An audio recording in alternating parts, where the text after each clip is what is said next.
Hi, I'm Donghyeon. Today, I'm going to present our research, Quantifying Wrist Aiming Habits with a Dual Sensor Mouse, Implications for Player Performance and Workload. The mouse is one of the most widely used input devices in esports.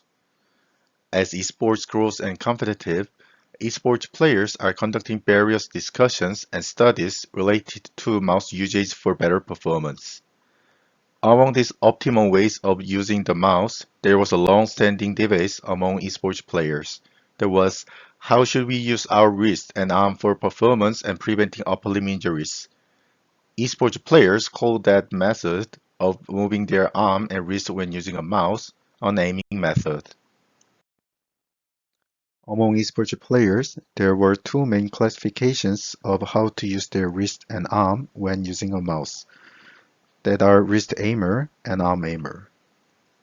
Esports players who mainly use their wrist rather than arm to rotate the mouse were called wrist aimers, and the opposites were called arm aimers. In online communities, esports players prefer and recommend a specific aiming method for various reasons. To take a closer look at the reasons for their preference, we analyzed 100 Reddit posts and 25 YouTube videos. The first question is, what's your preferred aiming method? In this question, 61% of posts and videos answered that they prefer arm aiming, and only 11% answered that they prefer wrist aiming.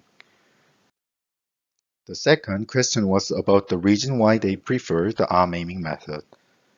As reasons for the recommendation, 50% of them cited improved aiming performance, and 18 cited prevention of wrist injuries.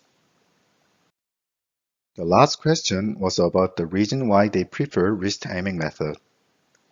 As reasons for the recommendation, 72% of them cited improved aiming performance, and 7% cited prevention of wrist injuries. In summary, esports players today seems to believe that aiming habits have a significant impact on player performance and the likelihood of injury. However, their opinions are either conflicting or not supported by scientific evidence. We believe that the main reason why there are only guesses and no scientific conclusions is the lack of technology to quantify the extent of the aiming habit. So in this research, we define this aiming habit clearly and present an affordable and robust technique to quantify the player's aiming habit. To define the aiming habit, the arm kinematic model was used. In the kinematic model, the angular velocity of the wrist joint is called da zeta w, and the angular velocity of the mouse body is called da zeta m. Also, the lateral velocity of the mouse is defined as Vx, and the longitudinal velocity is defined as Vy. We have defined and quantified the wrist aiming habit through this mathematical notation and arm kinematic model. Wrist aiming habit is defined as the slope between the average angular velocity of the wrist and the average lateral velocity of the mouse, and we call it the W index. Through this W index, we can calculate how fast the player rotated their wrist on average to make the desired mouse speed and compared it with another player. For example, if a player's W index is twice as low, it can be interpreted as that the player rotates their wrist on average of twice as slow in mouse control compared to other players. So, W index can be calculated by average da zeta W and average Vx. The mathematical notation E refers to average. This Vx data can be measured easily through sensors even in a normal mouse. But how can we measure the da zeta W? We propose the technique to estimate da zeta W. If the hand and mouse are fixed, we can assume that the angular velocities of the wrist and mouse are proportional. However, we still have a problem. A normal mouse with a single sensor cannot measure the angular velocity of the mouse rotations. We solve this problem with a dual sensor mouse, which is a mouse with two optical sensors. In a dual sensor mouse, we call the upper sensor as sensor 1 and the bottom sensor as sensor 2. Each sensor measures displacement values respectively, represented as dx1 dy1 and dx2 dy2.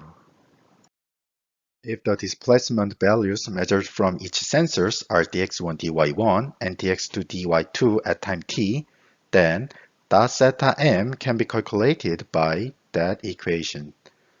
Through this equation, the W index can be estimated by only a dual sensor mouse. Dual sensor mouse have a number of advantages over other equipment that can measure wrist angular velocity. The production recipe of dual sensor mouse is open source, so it can be made at a very low cost, and is small and lightweight, so very portable. These advantages allow esports players can evaluate and compare their wrist aiming habits more easily than when using other equipment. Some people might think that the dual sensor mouse is a very different and unfair device compared to a normal mouse. However, the shape and weight of the dual sensor mouse are very similar to the Logitech G Pro Superlight, one of the most popular gaming mouse.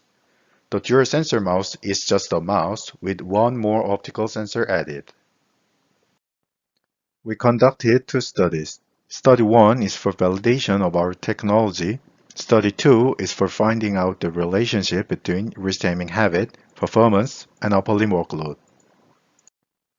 In Study 1, we measured wrist angular velocity by motion capture system and validated that it was proportional to the angular velocity of the dual sensor mouse body. All 20 participants were right-handed and had no upper limb injuries. Participants were asked to freely play each of following three genres of games for more than 15 minutes using a dual sensor mouse. A total of 13 motion capture cameras were used and 5 markers were attached to each participant's shoulder, elbow, wrist, and the middle of the right hand. The player's wrist angular velocity during gameplay was calculated by these marker positions. We validated our technique based on ground truth measurements from a motion capture system. If our technology is valid, a high coefficient of determination and a linear relationship should be observed in the result. In study on result, the mean mouse angular velocity and the mean wrist angular velocity shows a significantly high coefficient of determination. The reason why k is less than 1 is that in our arm kinematic model, the other joints such as the elbow are involved in mouse rotation. Based on the results of Study 1, we examined the relationship between W index, input performance, and upper limb workload for professional group and amateur group. The total number of participants was 17. 12 were amateur players and 5 were professional players. And 5 aim and shoot task format have been implemented through FPSI, a first-person shooter experimental tool. There are 3 types of targets: static, straight, and stray, and the types of weapons are guns and razor. The task was a combination of target and weapon type, and a total of 5 tasks excluding static laser were used in the experiment. The force sensing pad was placed under the mousepad. The force sensing pad measures the force with which the participant presses when using the mouse. In this study 2 result, first the player's performance was analyzed. The player's performance was quantified by average time taken for successful trials. Naturally, the test completion time of the professionals was better than the amateurs. Next, the player's W index was analyzed. The average W index of the professional group was higher than the amateur group. The highest W index was observed in the professional group. The lowest W index was observed in the amateur group. The average W index for each mouse sensitivity was also analyzed. An interesting point is that as mouse sensitivity increased, participants rotated their wrist faster than before. Workload was calculated as the average force applied to this force sensing pad. In the case of upper limb workload, The professional group showed a higher workload than the amateur group. The upper limb workload for each mouse sensitivity was also analyzed. An interesting point is that the average force increased as the sensitivity increased, like in the case of the W index. To examine this correlation further, we analyzed the relationship between W index and upper limb workload. In the relationship between the W index and upper limb workload, we found the following results.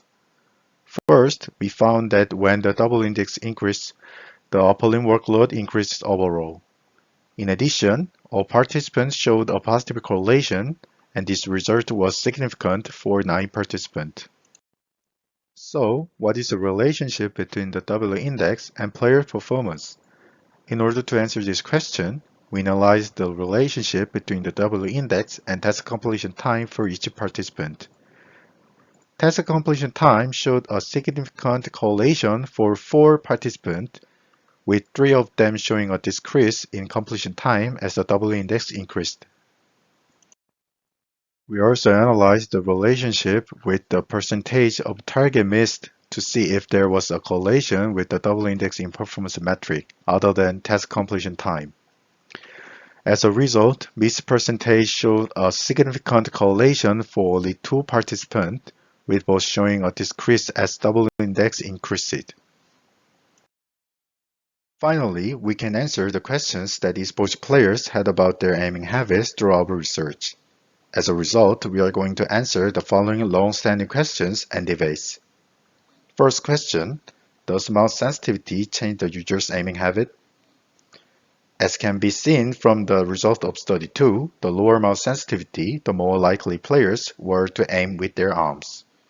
Second, which aiming method is better in terms of upper limb workload? In the study 2 result, as mouse sensitivity increased, participants showed stronger wrist aiming habits, which was associated with higher upper limb workload. Last, which aiming method is better in terms of performance? For some participants, task completion time and miss percentage significantly improved as their W index increased. However, since the W index was not controlled as an independent variable in study 2, the result of question 2 and 3 should not be misunderstood as causal relationships.